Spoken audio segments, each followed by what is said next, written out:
ગુરુ અને શિષ્યના નાતાની આપણને પહેલા તો ખબર હોવી જોઈએ. આપણે દીકરા દીકરીનો હક પણ કરીને તો આપણે આપણી નાયતમાં કરીએ છીએ, અને નાયતમાં કરીને તો પછી દીકરીનું મોહાળ પૂછી, દીકરીની માનું મોહાળ પૂછી, આપણે ગુરુનું કાંઈ પૂછતા જ નથી કે મારે શું કરવાનું છે.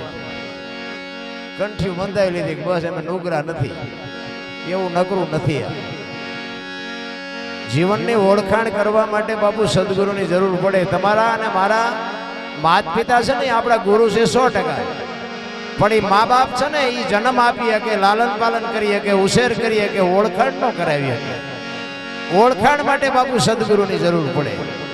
તમે કોણ છો, ક્યાંથી આવ્યા છો, ક્યાં છો, ક્યાં જવાનું છે, આની ઓળખાણ તો બાપુ માથે જો એવો કોઈ ધણી હોય ને તો આ બધું નક્કી થાય એવું છે. બાકી જાણે છે બધા, પણ આ એકની એક વાત મહાપુરુષો કીધા કરે છે, પણ આપણને જીવનમાં ઉતરે નહીં. આનો અર્થ શું? આ રામકથા એવું બધે વંચાય છે, તો મૂળ રામકથામાં વાત તો એકની એક જ છે ને કે અયોધ્યાના રાજા દશરથ ને 4 દીકરા ને એક વનમાં ગયો ને સીતાજીને રાવણ લઈ ગયો ને રામ ત્યાં ગયા ને સીતાજી રાવણને મારીને સીતાજીને લઈ આવ્યા. ગમે મોરારી બાપુ વાંચતા હોય તો ભલે, મારા જેવો વાંચતો હોય ભલે, વાત તો આવડી યાદ છે ને બીજું શું છે? આપણે સાંભળીને વ્યૂ આવવાનું એવું છે ને કરવા. હું તો કથામાં અહીંયા હમણાં કથામાં હું આવ્યો હતો, પણ મારે પછી પ્રોગ્રામમાં નહોતો ટાઈમ, એટલે નહોતો રોકાણો. હું તો આ વણતો અને કથાનો રાફડો નહોતો ફાટ્યો. આપણે એમ કે આટલું બધું ધર્મ ને આટલું બધું પુણ્ય ને આટલું બધું આ માંડવાન ધૂન ને ભજન ને પાર વગરની એટલી ભક્તિ થાય છે, તો આ બગાડ કા નથી અટકતો? બગાડ તો અટકવો જોઈએ ને. આ ખોટું છે મેં ન કહેવાય ને. આપણે કાંઈક રોકાવવું તો જોવે ને. તો આ ખોટું છે એ ન કહેવાય. આવડું સાચું હોય તો અટકતું કા નથી?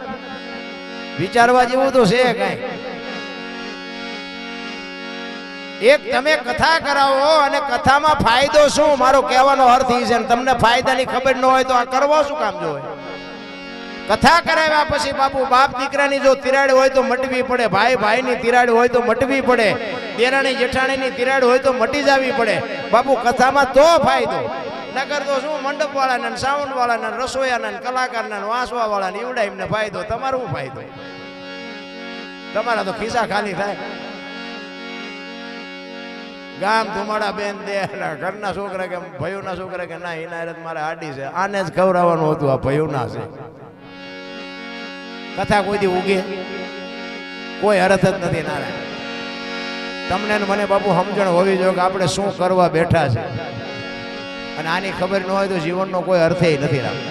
અને આને સમજવા માટે સદગુરુ જોવે.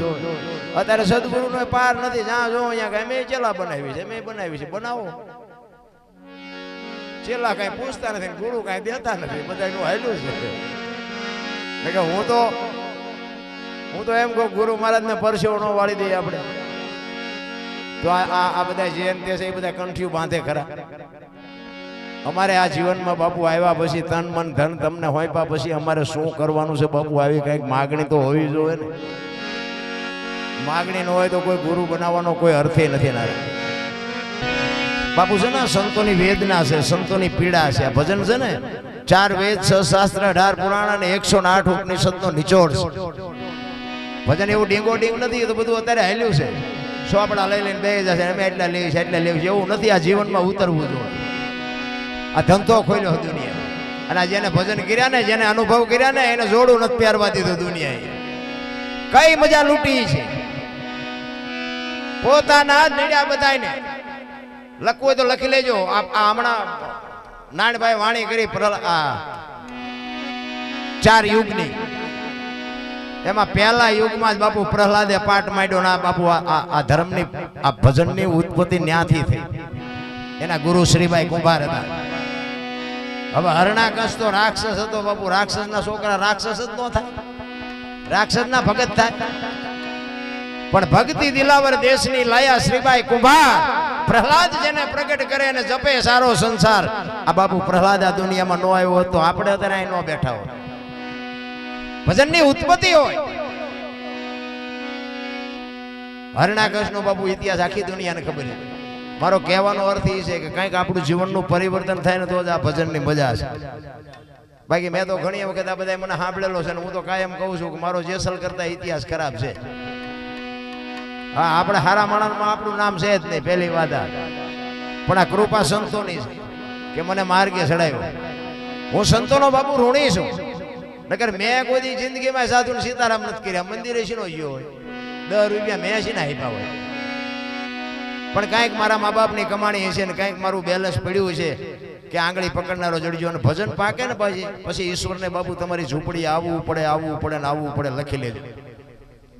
સગાળસાને અહીંયા પાક્યું ને એટલે આવ્યો, જલારામને અહીંયા પાક્યું એટલે આવ્યો, સીબી રાજાને અહીંયા, મોરધ્વજ રાજાને અહીંયા, નરસિંહ મહેતાના 52 કામ કર્યા. શું લોન લીધી છે એને? 52 કામ કરવા પડે. આપણું એકાદું ન કરે પણ આપણને ફરો ક્યાં છે?